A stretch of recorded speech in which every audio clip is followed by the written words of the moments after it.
Salut tout le monde, c'est Ulysse de VIP pour tomsguide.fr et aujourd'hui on se retrouve pour mon premier tutoriel, enfin plutôt tutoriel, enfin ça va vraiment être un tutoriel, mais pour le site tomsguide.fr. Donc comme vous aurez remarqué, en fait je suis devenu administrateur de la chaîne Tomsguide grâce au modérateur Dreamcaster.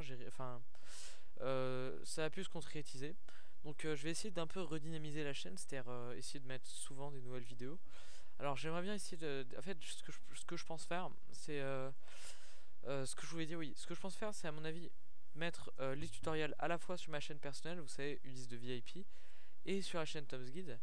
Et chaque semaine présenter une application mobile. Alors je pense que ce sera soit sur tablette, soit sur téléphone, soit sur monde connecté, sur l'app uniquement pour la chaîne Tom's Guide. Donc aujourd'hui on va se retrouver pour le test complet de la technical preview de Windows 10. Et donc je vais vous présenter un peu quelques nouveautés. Donc vous avez peut-être, si vous lisez un peu les articles de tomsguide.fr, vous aurez peut-être un peu vu il y avait un article qui présentait les nouveautés, enfin plutôt les possibles nouveautés, parce qu'il y a eu des rumeurs qui ont été confirmées, d'autres non. Et du coup moi je voulais vous faire un test un peu complet de Windows 10 et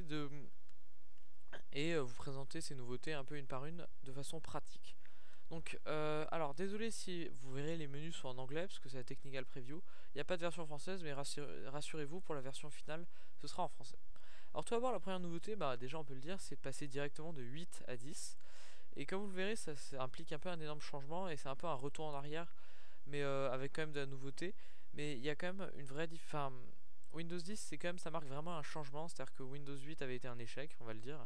D'ailleurs, il a presque été accusé, c'est un peu sorti au mauvais moment, c'est un peu parce que vous voyez, c'est en même temps l'explosion des tablettes et des smartphones et ce système Windows 10 qui a été très critiqué, qui a un peu accéléré la chute. Windows 8, oui, je veux bien dire. Et du coup, voilà, Windows 10 était censé réhabituer. En fait, c'est surtout c'est un système qui est destiné en priorité aux entreprises qui veulent passer de Windows Vista à la nouvelle version de Windows. Car comme vous le savez, là, je confonds mes mots là, c'est incroyable. De Windows XP, et oui, de Windows XP à la nouvelle version de Windows.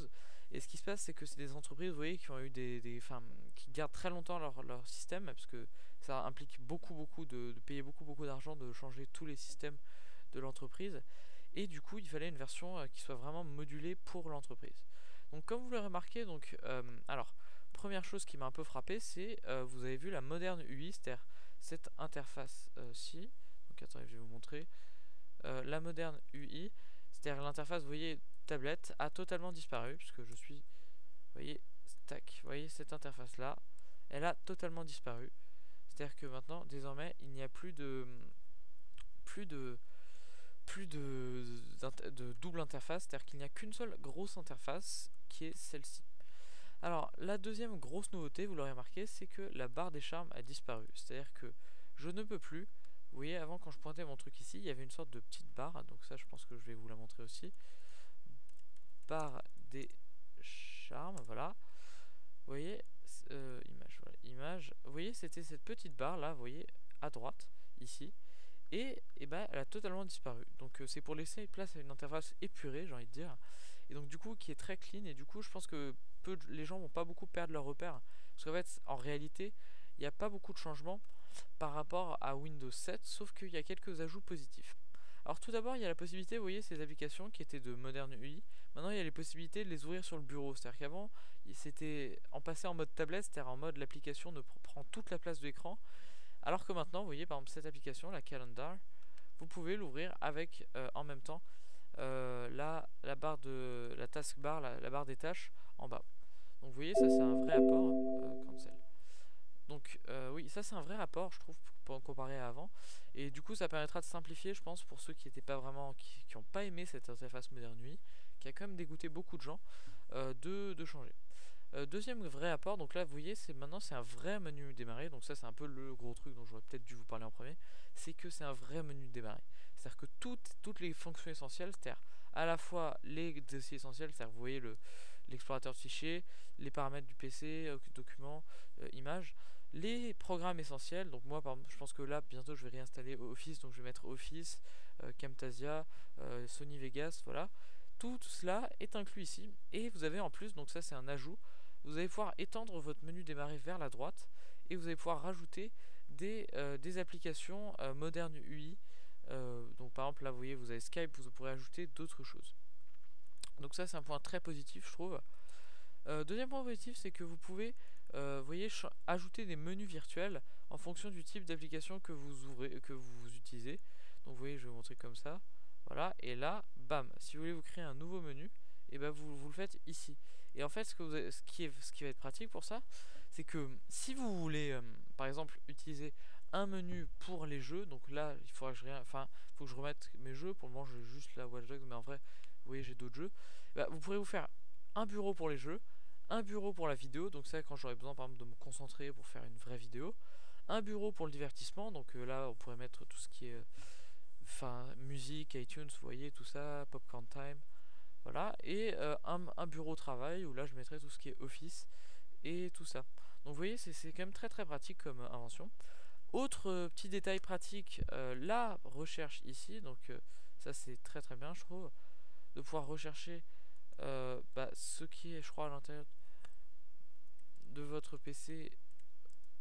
Attendez, je crois que ça c'est... Ah non, oui, non, bien sûr.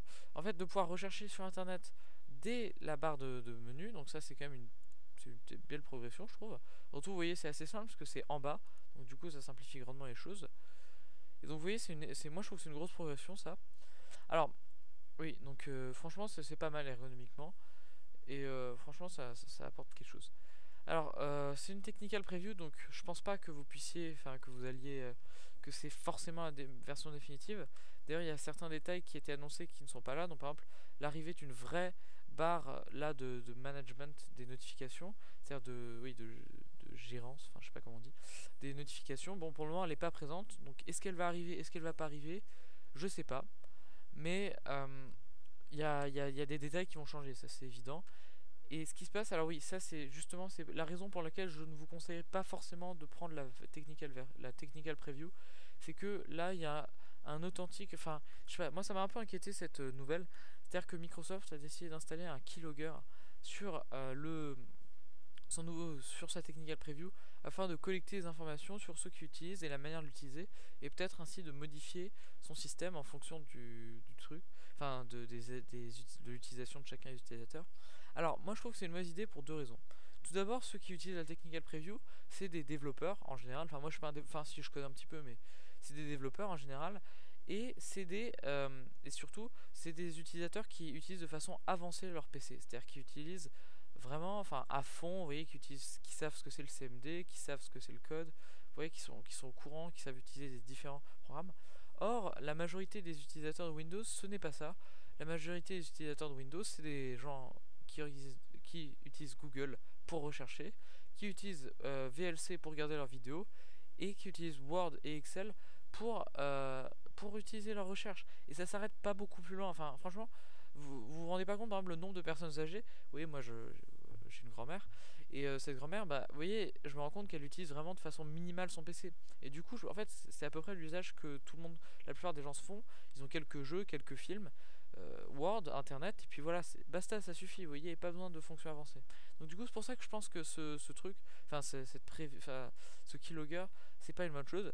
Et ensuite, évidemment, vis-à-vis de la vie privée, donc ça, c'est une des raisons pour lesquelles je vous conseillerais pas d'utiliser Google ou tout ça. C'est que la vie, même si vous êtes sur YouTube, et du coup, c'est un peu paradoxal que je dise ça, c'est que vraiment la vie privée, c'est. Je pensais que vous voyez, Microsoft était plus transparent par rapport à la vie privée. Et en fait, on se rend compte que c'est des géants du web et qu'ils vont bien. Là où il y a du blé à se faire, du coup, ils vont se le faire. Donc, du coup, c'est un peu problématique, je trouve. Et voilà.